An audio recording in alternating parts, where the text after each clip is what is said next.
What inspired you to become a priest? Yeah, I really feel like it was a calling that I was. Well, to make a fairly long story short, I was when I finished graduate school. I wanted to be able to. I was very grateful for all the opportunities that I had been given growing up, the really good education that I was given, and I decided I was trying to figure out what to do next with my life, and I decided to go into the Peace Corps, and I was in Africa for about 4 years. But while I was there, I really felt called to the priesthood, or to look into it at least when I came back. I just saw there's a lot of poverty where I was in Congo and in Zambia, but I still saw very happy people, very faithful people, and I think I saw life at its most fundamental, and I wanted to be able to just help people in one of the most fundamentals of ways, and that is helping them to know God and draw closer to God in the Catholic Church, as I was Catholic and have been Catholic all my life. Can you tell me about a time when God spoke to you personally or that you witnessed him move? Okay. This was the first thing that came into my mind as you asked this question. You might laugh a little bit because it involves a song in popular culture. But when I was assigned to the church down in Bristol, right on the Tennessee border, I had been having a really rough couple of weeks. Just some things in ministry were not going very well. I was kind of discouraged, and I was driving home to Virginia Beach to my parents' house for a visit. It may have been right after Easter. I don't remember exactly when it was, but I had been driving along just in silence for a while, and still just not feeling great about how things were going in ministry. And I turned the radio on, and all of a sudden it was that song from Journey from the 1980s, "Don't Stop Believing," and it just kind of hit me that one might say, oh, it was just a coincidence. No. But it was really I just felt it was the Lord saying to me, all's well, don't stop believing. No mistakes. No mistakes.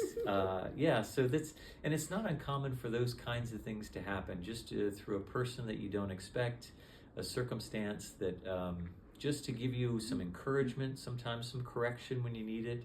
But I find more and more that he makes himself known in little ways. Favorite way to praise God? Yeah, for me that's very easy, as a Catholic priest, and not even just as a priest, but other Catholics feel this way as well. But certainly me as a priest, my favorite way to praise God is to celebrate the Eucharist, to celebrate the Mass, where, we believe that I have a great privilege for which I'm not worthy, to stand in the presence, as the person of Christ, celebrating the Eucharist, that the bread and wine of the Last Supper, which also prefigured his death and resurrection. And so to celebrate that on behalf of the church, for the grace of the church and really for the salvation of the world, to make that moment of Jesus's Paschal mystery present for that community of faith. And that is what feeds me more, that kind of praise and worship is what feeds me and fills my soul more than anything else. If you could ask God to use you in any way, what would it be? Yeah. Two things. One is quite honestly what I do now as a priest. I really believe that the priesthood for us in the Catholic Church is really a participation in Jesus's priesthood.